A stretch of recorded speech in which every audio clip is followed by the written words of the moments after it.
Take this job and shove it.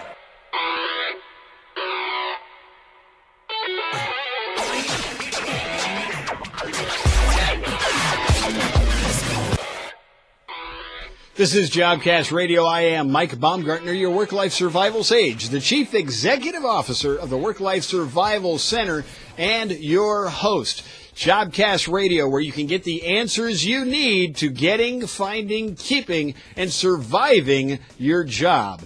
You give me a shout, 304-867-4142. Again, 304-867-4142. Or shoot me an email, mike@jobcastradio.com, and we will talk about whatever it is going on in your work life. You've got a boss that just happens to be asking you out an awful lot. If you've got a situation that is just really sticky, you've got an employee that's trying to get you fired, I've heard them all. Again, 304-867-4142. Let's talk about it. Let's get you the answers. And believe me, I will be the first one to let you know when you may need to go seek legal advice, because what's happening is just illegal or wrong. And we've been talking about, on the first half of the show, we were talking about romance in the workplace, dating in the workplace. How do you find the perfect individual? And when you want, I mean, let's face it, a lot of us end up in relationships at work. A lot of us end up dating somebody at work. Some of us even marry somebody that we met at work, because the odds are there. You spend most of your waking time at your job, and as does everybody else. So it happens.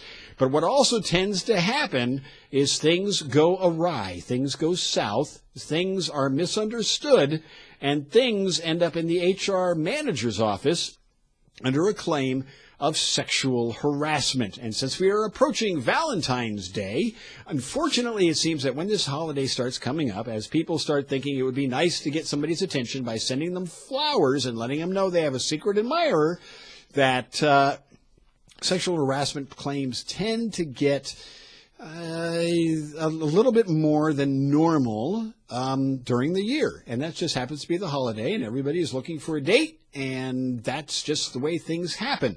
So what usually ends up happening, we're going to spend a little time talking to those of you who happen to be supervisors or managers, people in authority, who find themselves being called to the HR office, like the principal's office, to be told that you have now been accused of sexual harassment.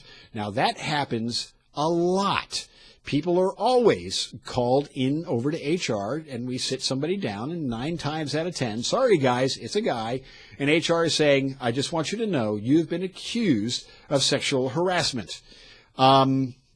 And it is a dark, horrible experience, one that you will always remember, and those words will always echo in your brain the moment that you're being told. And you almost kind of wonder that HR didn't tell you, that they would just sort of do their thing and figure out whether it's right or wrong. But you have to understand, not to defend HR people, but I have to, they have to tell you that you've been accused. Because when somebody walks into HR and makes an accusation that somebody is sexually harassing them or harassing them. Most companies tend to have a no harassment policy. It's not just sexual harassment, but a no harassment policy. They are required to conduct an investigation. Now, what does that mean? That means HR has to sit down and talk to the person who's making the accusation. They have to interview them. They have to take a lot of different notes. They have to talk to any witnesses that might be involved or anybody else who might know something about this. And they have to talk to you, because they want to hear your side of the story. Now, many good, and let me put that in quotes, good HR people, people who know their stuff, will usually do this straightforward, non-judgmental, and will simply inform you of what the accusation are. They may not tell you who made the accusation, but it's going to be fairly easy for you to kind of probably figure that out eventually. And then they're going to ask you to give your side of the story. Rule number 1, let me tell you, supervisors, managers, directors, CEOs, CFOs, members of the board of directors, I'm talking to all of you. When HR sits down and they tell you you've been accused of it, standing up, yelling, and calling it poppycock and walking off is a really stupid, poor career choice. Because you have no idea how serious this gets, regardless of who you are. Now, I get it. Occasionally, companies will make the decision that firing the CFO because of stupid and improper behavior is not going to happen. But the litigation costs and all that kind of stuff, and there's lots of attorneys who love this kind of stuff, it's huge. So if, my dear leadership friend, are told by HR that you have been accused, do not scream, yell, call the person any kinds of names, get up and storm out of the office. Answer the questions truthfully. Oh, my God. Do not lie. Do not lie. In any kind of a situation, I got to tell you, if you work for any sort of a company that has an HR department, do not lie to HR. Because more people that I know have lost their job or been denied a promotion or any opportunity for years simply because they started off lying to the HR investigator. Don't do it. You have a far better chance of surviving this by simply telling the truth. Now, 99% of sexual harassment claims, honestly, are simply a manager or a supervisor being stupid, being very, very stupid and not thinking clearly. You know, that can be forgiven. If somebody's been asking out somebody that they think that they like, and they keep asking, and the person for some reason just isn't flat out saying no, and you think there's a little bit of encouragement, and you keep asking, and the claim is made, the moment that you hear that you've been accused of sexual harassment, most men, to your credit, are aghast and horrified that your behavior was taken that way, and the behavior usually completely and totally stops. Issue resolved.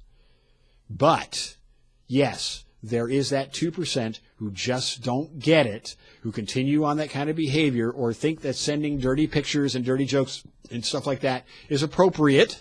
Well, you deserve to be fired. Quite frankly, you completely and totally deserve to be fired. So when HR takes you and they sit you down and they say you have been accused of sexual harassment, you tell your side of it, and you tell it truthfully. Don't try to bury the person to whom has made the accusation. Trying to make that person look like the bad guy is not really going to help you any, unless you think you're being totally set up and framed. And I see that. I kid you not. I see people being framed for sexual harassment more times than I see sexual harassment. Because people have learned that filing that complaint, a lot of companies' gut reaction is to fire you and get you out of the building. Let me just let that sink in. It happens.